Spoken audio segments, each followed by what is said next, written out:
je pense ci question boobu loolu mën nañ ko évoquer rapidement mooy lan moo tax ñoom Pape Cheikh bokk ci je pense que ça doit être le principe de non rétroactivité de la loi. Defe naa noonu lañ ma ko jàngale woon. maanaam c'est-à-dire ñoom loi bi dafa dugg après. voilà maanaam bu dee dañ laa jàpp ci dara mu am benn loi bu bees bu ñëw après ba ñu la jàppee di durcir wala di gën a diisal bu gën a diis loi ba nga xam ne moo nekkoon en vigueur bañ lay jàpp.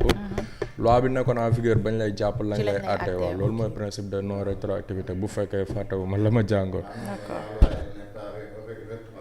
yes alors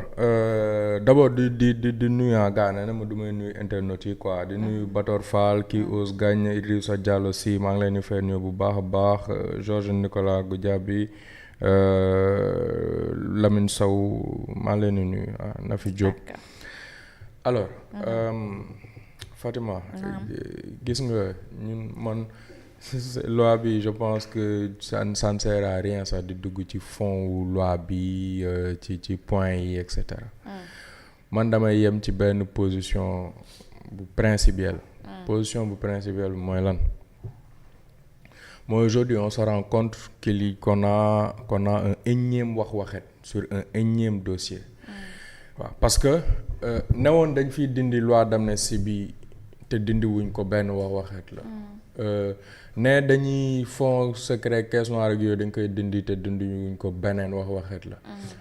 newoon bu ñu jotee ci assemblée bi bokk na ci loi ñi njëkk a dugal mooy criminalisation homosexuelle loolu beneen wax-waxet la par rapport au timing. léegi ils ont pris 20 mois xaar ba ay jéye am fi ñuy dog ci ñu ciy dog a àddu ba pare respecté wuñu li ñu diglante woon ak sénégalais yi li ñu diglante woon ak seeni militants mieux. bu fekkoon problème mu diggee kese la sax mais ñoom. cette question là dañ ko politiser instrumentaliser ko pire encore. ñu jiñ ci ay nit yàq ci seen der. gëmloo sénégalais ni dafa may nit yoo xam ne dañoo nekk ci agenda. dañoo yor agenda. que dañuy participer ci agenda buy permettre ñu mën a légaliser ngóor jigéen au Sénégal. Et que Macky Sall dafa bëgg légaliser ngóor jigéen au Sénégal. Je me rappelle à l'époque bi ànd sàmm jikko yi taxawee y avait Bah Diakhaté il s'était organisé ab collectif ak ay borom xam-xam ci l'islam et cetera. ñuy ñoom di contrer justement ce sujet-là de criminalisation di expliquer ni amaana jarul criminaliser parce que di joxe ay argument gaa ñi dem taxaw fële na ñoom itam dañoo bëgg ñu daganal ngoo jigéenoo Sénégal donc man en fait li may choqué loolu la liñ fi yàq ci deru nit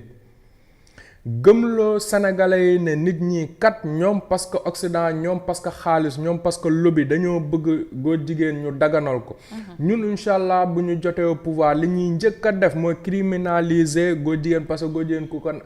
ba pare on en arrive à un point où mooy déglu ministre de l'intérieur bi démb ci assemblée bi mais franchement moom nag war nañ ko noppal quoi. Bamba Cissé. Ministre de la justice elle n'était pas là-bas je pense. waaw nan daal daa tukki woon. mais vraiment franchement ci ñi dem mission la boobu. franchement war nañ noppal Bamba Cissé quoi parce que li ñu koy defloo c'est très dur. man j'ai vu maître Bamba Cissé mu bëgg expliquer ni que lii ñu def moo gën criminalisation. waaw mais dans quel monde. En fait toi déjà la question ce n'est pas lan moo gën entre durcissement ak loi ak criminalisation la question c'est da nga ne woon da ngay criminaliser lan moo tax doo criminaliser lan moo tax duñu criminaliser Maître Bamba Cissé lu mu ñuy expliquer mooy wéy que c'est très lourd que c'est compliqué la criminalisation que ça prend plus de temps nit ki mën na yàgg ci koso bi mën na fa feebar sax ñu génnee ko waaw mais yow ba ñoom ba ñu taxaw di digg ne dañ koy criminaliser moom fu mu nekkoon. est-ce que yooyu yëpp xamoon nañ ko aussi. xamuñ ko woon Demba. ñu ngi koy doog a yëg quoi c'est-à-dire en fait ñun nous devons en tant que. mais Babou aussi loolu est-ce que duñ leen ko nangul parce que damay dégg tout le temps ngeen ciy wax opposition bi ñeneen ñi di ci wax ni ñoo waxoon est-ce que du ngeen leen nag ñun li ñu waxoon te defuñu ko bëri na de. li ñu politiser te defuñu ko bëri na. gis nga les Africains en général les Sénégalais en particulier nous devons être plus exigeants par rapport à nos hommes politiques c'est important. maanaam lii ñu leen di may nii àdduna moo ko dépassé àdduna moo ko weesu àdduna moo dépassé moo weesu nga taxaw fële di yooxoo ko xataraayu bu ngeen ma falee danaa def nangam bu ngeen ma falee danaa def nangam ñu fal la nga naan mais oui c'est que c'est-à-dire bëggoon nañ koo def waaye li tax defuñu ko loolu àdduna moo ko dépassé tu ne peux pas faire des choses comme ça dans un pays développé parfois da ngay gis un homme politique ku mel ni Emmanuel Macron jamono ji jafe-jafe yi mu am ci politique yëpp li ko ci dugal mooy am na ay propositions yu mu def ci réforme retraite et cetera ba mu ñëwee au pouvoir il a pris beaucoup de temps balaa moo dem vers l'action mais à un moment donné il était obligé d'aller vers l'action même si xam na ne ay jafe-jafe la ko indil mais parce qu'il a été élu pour ça il a été élu en partie pour ça parce que loolu daf ko warloo ak ñi nga xamante ne ñoo ko fal maanaam ñun fi mu doon nii dañu nekk di dugg ci benn ci ngeen baal ma mais hypocrisie laa ko mën a tuddee quoi parce que yàq nañ fay àdduna nit ñëw taxaw porte presse jàkkaarloog ay nit di lim seen tur ak seeni sant parce que ñoom ils n'ont pas été assez acerbes ci seeni propos par rapport à la question de l'homosexualité ñu ne dañ leen bëgg a jàppale ñu ne ñoom ñooy bàjjanu góor jigéen ñi waa léegi tey gis nga Fatima cette question de l'homosexualité là encore une fois nous savons maanaam ñépp ci ñun ñoo xam ne am nañ benn approche benn réflexion benn analyse boo xam ne génnee nañ ci tout ce qui est émotionnel xam nañ ne sur le plan de la réelle politique ak àdduna nu muy doxee nga criminaliser l'homosexualité dafa am lu mu lay yàqal sur le plan international dafa am lu mu lay yàqal en termes de coopération dafa am lu mu lay yàqal en termes de diplomatie loolu ñun ñëpp xam nañ ko. Et pourtant ba ñuy wax waxu dépénalisation le président Sall avait dit pareeguñu. il a dit ça sous plusieurs formes sous plusieurs manières mais saa su waxee ñu am lu ñu interpréter waxam. te loolu nit mënu ci dara parce que ni ku nekk li nga bëgg dégg ngay dégg. c'est-à-dire il faut nga am benn économie bu xaw a.